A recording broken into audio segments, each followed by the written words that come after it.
The walls close in first.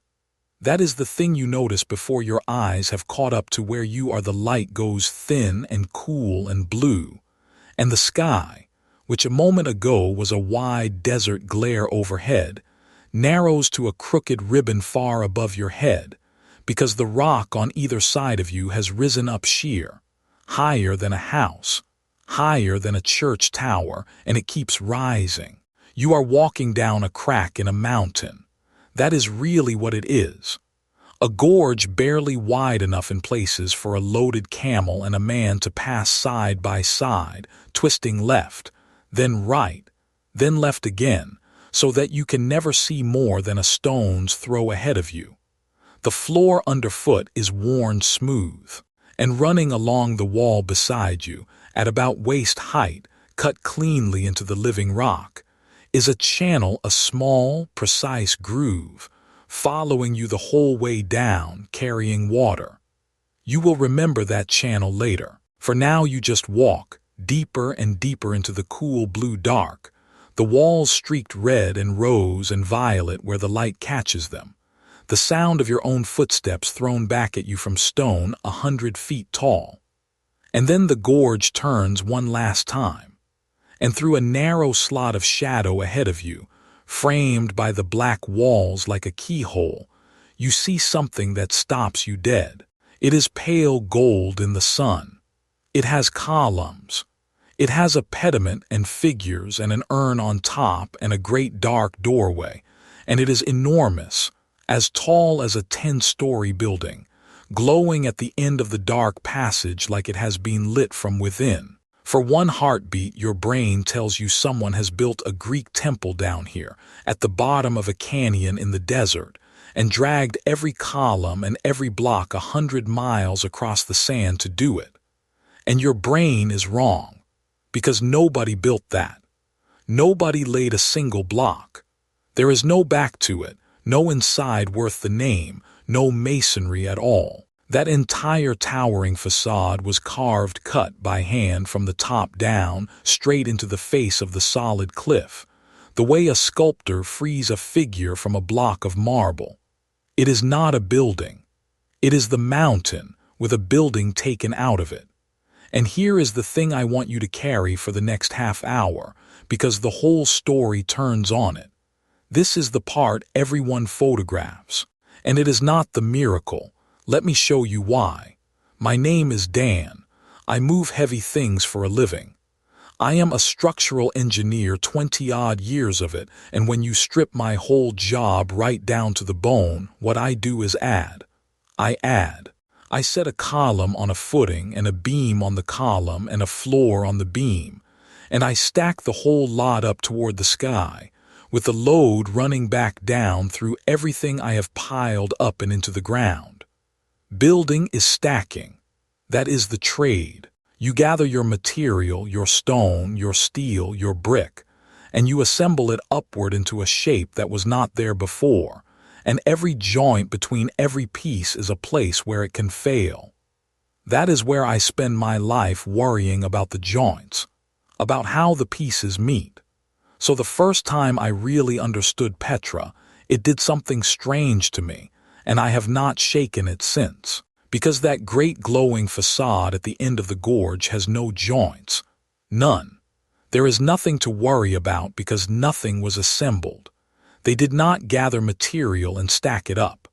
They started with a whole mountain of solid rose-red sandstone, and they carved a masterpiece out of it from the top down by taking material away. They made their monument out of what they removed. It is sculpture at the scale of a cathedral. And for a man whose entire career is a running argument with gravity about joints, that is close to witchcraft. But I have to be honest with you right up front, the way I am going to be honest all the way through, because if I let you walk away thinking the carved facade is the clever bit, I have failed you and I have failed them. The facade is not the miracle. The facade is the makeup. It is the beautiful face these people put on for the world. The real genius of Petra, the thing that let a city of tens of thousands of human beings live and eat and drink and grow rich in a red desert where it barely rains, is a thing you cannot photograph. A thing almost nobody who visits ever thinks about. A thing that is mostly invisible, buried in the rock and under the sand. It is the plumbing. It is the water. And by the time I am finished, I want you to walk away remembering the plumbing and not the postcard. Let me walk you into it. First, who built this and why here? Because the who and the where are half of how they pulled it off. The people we are talking about are the Nabataeans. And here is the first surprise, because it sets up everything that follows. They did not start out as builders of anything. They started out as nomads. Arab traders who moved through the deserts of Arabia with their herds and their caravans, people with no cities and, by choice, almost no fixed possessions because, when your survival depends on melting into a desert that no army can follow you into, permanence is a weakness, not a strength. These were people whose whole genius at the start was knowing the desert better than anyone else alive.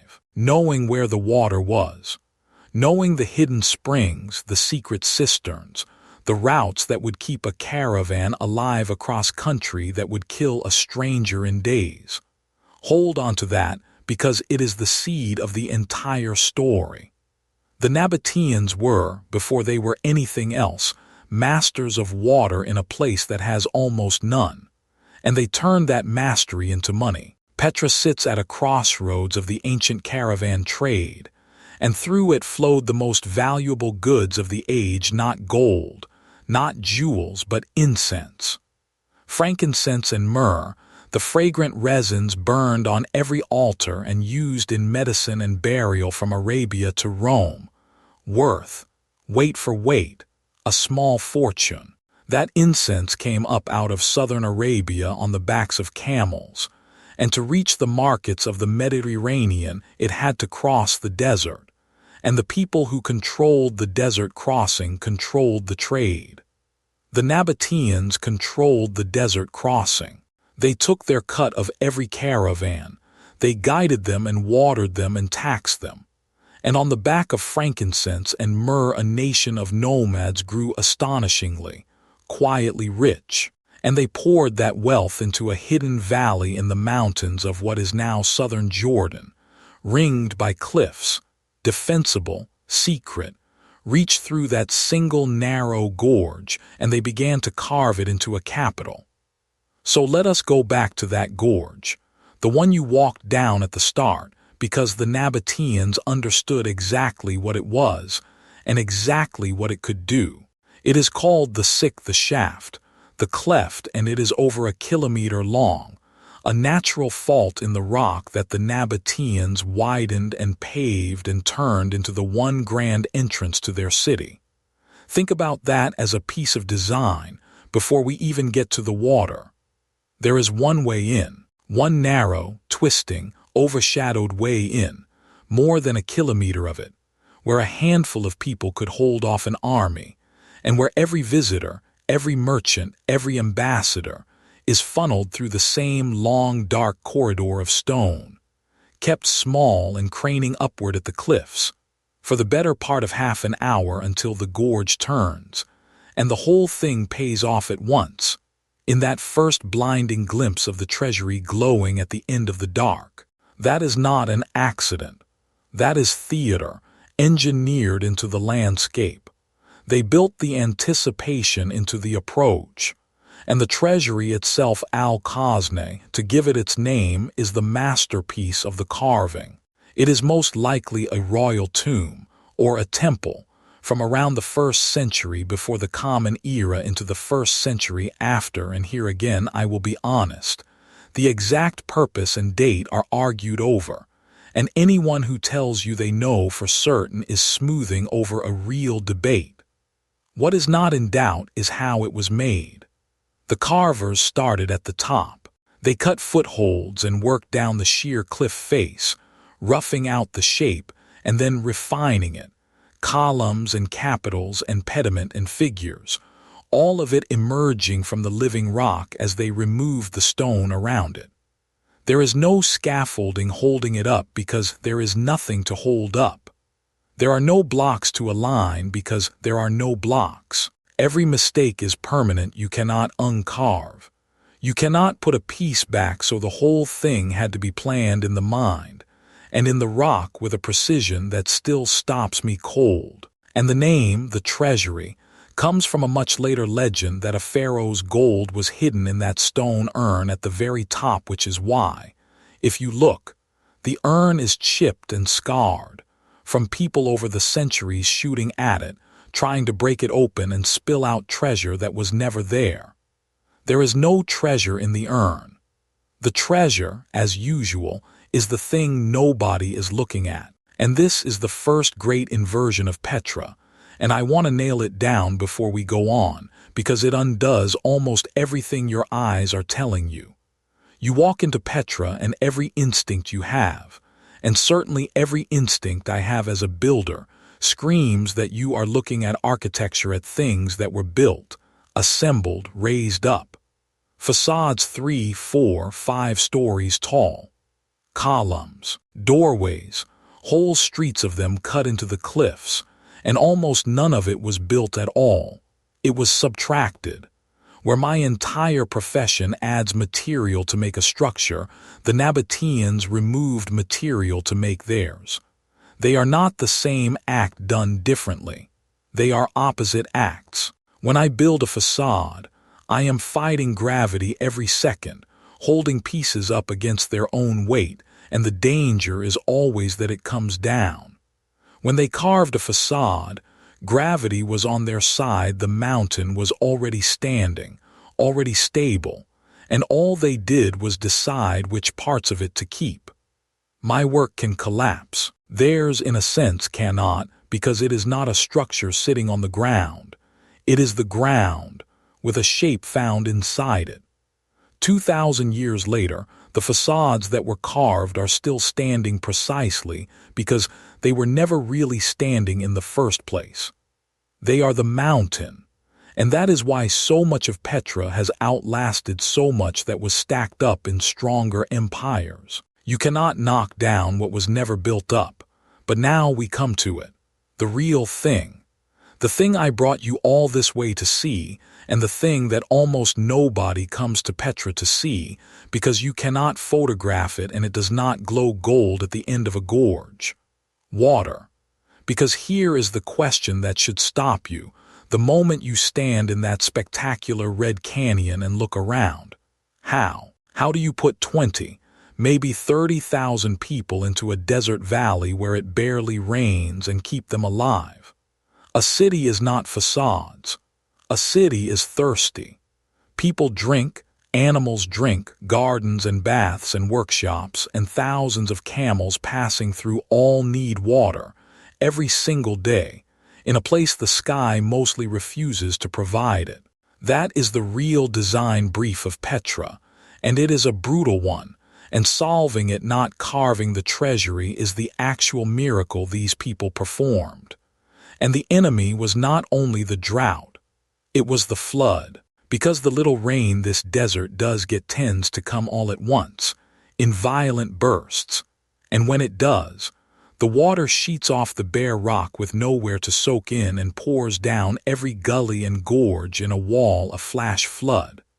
A sudden torrent tall enough to sweep a person off their feet and drown them, roaring down that same narrow sick you walked in through. So the Nabataeans faced the cruelest version of the problem an engineer can face.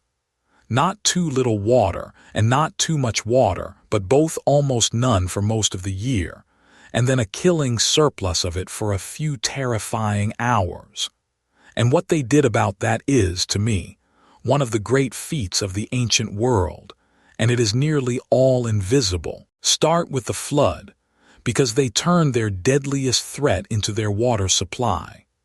Up above the sick, they built a dam and cut a tunnel through the rock to catch the flood water before it could come roaring down the gorge and divert it away, around, into a different channel. In one move they did two things. They stopped the flood from drowning the city, and they captured that same flood water instead of losing it. The thing that could kill them became the thing that kept them alive. Then look again at that little channel cut into the wall of the sick beside you, the one I told you to remember.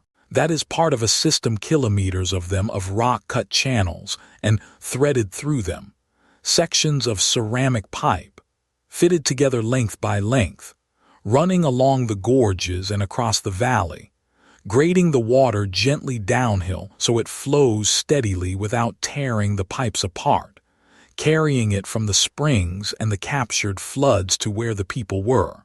And everywhere, cut into the rock and lined to hold water, are cisterns, reservoirs, hundreds of them, catching and storing every drop, so that the water from the wet season could be hoarded and rationed out across the long dry months. Dams to catch it, channels and pipes to move it, cisterns to keep it, a whole hidden machine for water, wrapped invisibly around a city, in a place that should never have been able to hold one. And let me put my engineer's hat on for 1 second, because the details are where the real cleverness lies. Those channels are not just gouged out and left. In places, they are lined and plastered to stop the precious water soaking away into the thirsty rock before it ever reaches the tank. The grade, the gentle downhill slope of the pipes and channels, is worked out so carefully that the water keeps moving fast enough not to sit and go stale, but slow enough not to surge and hammer the joints apart. There are basins set along the way where the flow can slow and drop its silt, so the sand and grit settle out and the water arrives clean, the way a modern system uses a settling tank. This is not a people who simply got lucky with a spring. This is deliberate, calculated hydraulic engineering, worked out by trial and patience over generations, in an age with no pumps, no pressure gauges, no motors, nothing but gravity, ceramic, stone, and a ferociously deep understanding of exactly how water behaves. They read water the way I read a load path, and they did it so well that a desert crossroads became one of the richest cities of its age. And I need you to feel the difference between those two achievements, because it is the whole point of everything I do here. The Treasury took carvers and skill and patience, and it is genuinely beautiful, and it is what put Petra on every list of wonders. But in engineering terms, the Treasury is the easy part. It is decoration. It sheltered no one, it watered no one, it kept nobody alive. If the Nabataeans had carved 100 treasuries and forgotten the water, Petra would have been a magnificent empty tomb in a canyon, dead in a single dry summer. The water system is the opposite. It is ugly in the sense that there is nothing to look at: a channel here, a buried pipe there, a plastered tank you would walk straight past. It won no admirers. Nobody carved a legend about it. And it is the only reason any of the rest existed. Every beautiful facade in Petra stands on top of, and because of, an invisible network of pipes and dams and cisterns that made the whole valley survivable. The plumbing came first underneath, holding everything up. The facade came second on top, taking all the credit. And that right there is Petra's deepest lesson, and we will come back to it because it is not really about a city at all. So what happened to them? Because a city this clever, this rich, does not simply vanish for no reason, and the honest answer is that several things went wrong at once, and I will flag where we are certain and where we are guessing. Petra reached its height in the first centuries before and after the Common Era, the age of the Treasury, of the great carved tombs, of the caravans at full flood. Then, in the year 106, Rome annexed the Nabataean kingdom and folded it into the empire as a province, Arabia. That, on its own, was not the end. Petra carried on under Rome for a good while. What really hollowed it out was slower and quieter. The trade routes shifted. More and more of the incense and the goods began to move by sea and by other roads, and a city whose entire fortune was built on controlling one desert crossing found the caravans and the money going elsewhere. And then the earth itself turned on them. This is earthquake country, and a series of great quakes, a particularly destructive one in the year 363, is the one usually named shattered buildings, and critically, wrecked the very water system that made the place livable. Break the plumbing in a desert and you have broken the city, no matter how beautiful the facades still are. Between the lost trade and the broken water, Petra slowly emptied out over the following centuries. It was never destroyed in a day. It was abandoned by inches. But here is the part I have to say carefully, because it is usually told wrong, and telling it wrong insults the very people who deserve the credit. You will read that Petra was lost, forgotten, swallowed by the desert, unknown to the world until a Swiss explorer named Johann Ludwig Burckhardt, traveling in disguise, reached it in 1812 and revealed it. And it is true that Burckhardt was the first European in a very long time to see it and write it down for the outside world, and that his account, in 1812, is where Petra re-enters the story that Europe was telling itself. But Petra was never lost. It was never forgotten. The local Bedouin, the people who actually lived in that landscape, knew exactly where it was the entire time. They had always known. It was their home ground. Burckhardt did not discover Petra. He was shown a place its own people had never stopped knowing. And I flag that out loud every time, because Lost City rediscovered by a brave outsider is a lovely story and a false one. And the truth that the knowledge was never lost, only ignored by people far away, is the more honest, and I think, the more interesting tale. And when I tell you all this, the dams, the pipes, the cisterns, the dates, the debates, I am not making it up and I am not guessing. This is where I hand you the people who did the real work, because you should always know whose shoulders a story like this is standing on. The picture we have of Petra comes from generations of careful archaeology, and a great deal of what we understand about how the city actually functioned, the great civic and temple buildings. The layout, the way it all fit together, comes from long, patient excavation, including the work of the Brown University team at Petra, led by the archaeologist Martha Sharp Joukowski, who spent years digging and recording the heart of the city, and the detailed study of the Nabataean water system, the dams, the channels, the pipes. The cisterns is its own body of scholarship, engineers and archaeologists mapping a network that is mostly buried and easy to miss. And the record of the 1812 European rediscovery is Burckhardt's own, written in his own hand. When the evidence is solid, I will tell you it is solid. When it is contested, the exact dating of the Treasury, the true population, I will tell you that too, and I just did. That is the deal. And now let me pull the whole thing together, because this is the point where Petra stops being a place I am describing and becomes something I cannot stop thinking about. Petra is remembered for the wrong reason. That is the blunt truth of it. It is remembered for a face, for the treasury glowing at the end of the sick, for the rose-red facades, for the single most photographed site in the whole Middle East. And every one of those facades is, in the coldest engineering sense, decoration, beautiful, astonishing decoration, carved rather than built, which is a marvel of its own, but decoration. Meanwhile, the thing that actually built Petra, the thing that let human beings live in that red furnace of a valley for centuries, the thing that turned a nation of nomads into the masters of a great city, was a network of pipes and dams, and tanks that not one visitor in 1,000 ever goes looking for.